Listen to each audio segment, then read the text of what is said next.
What if Lily Potter survived?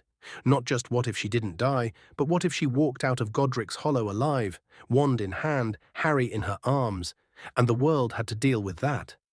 Because Lily surviving doesn't just mean Harry grows up loved. It changes Snape. It changes Hogwarts. It changes Dumbledore's entire strategy. It changes the prophecy. Let's go back to that night.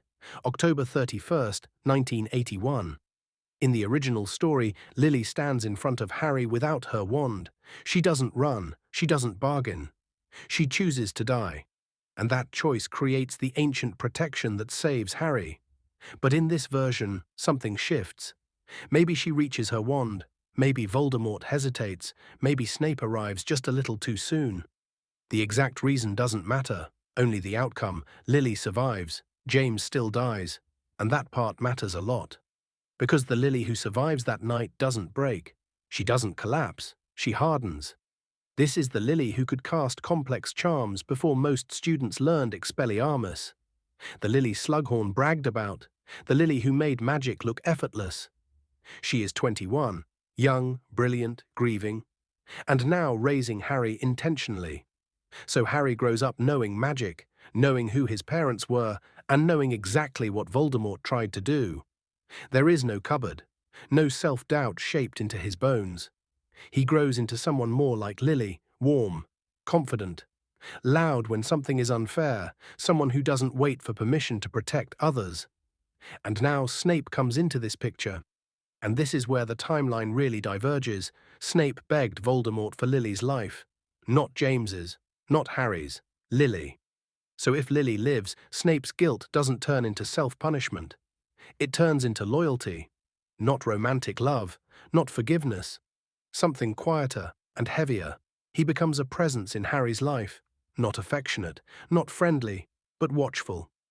Harry grows up knowing Snape is there, somewhere, always, and Lily lets him stay, because losing James was enough. She won't lose anything else.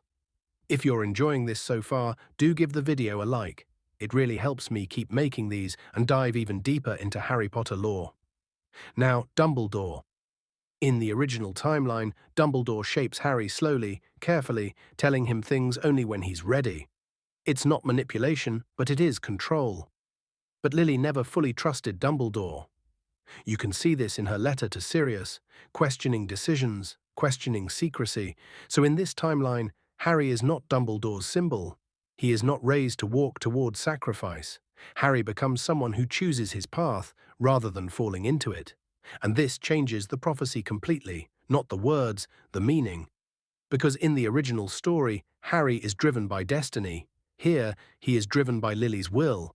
And that brings us to the ending, not a duel where Harry stands alone, misunderstood and burdened, but Harry standing with his mother beside him. The woman Voldemort tried to kill. The love he could never corrupt, the choice he could never comprehend. And Voldemort loses, not because of prophecy, but because of the one thing he could never control. A mother who refused to stop choosing her child. Lily doesn't just save Harry's life, she rewrites the entire story. On screen now, I answer, what if Voldemort raised Harry instead? It's darker and honestly, even more unsettling.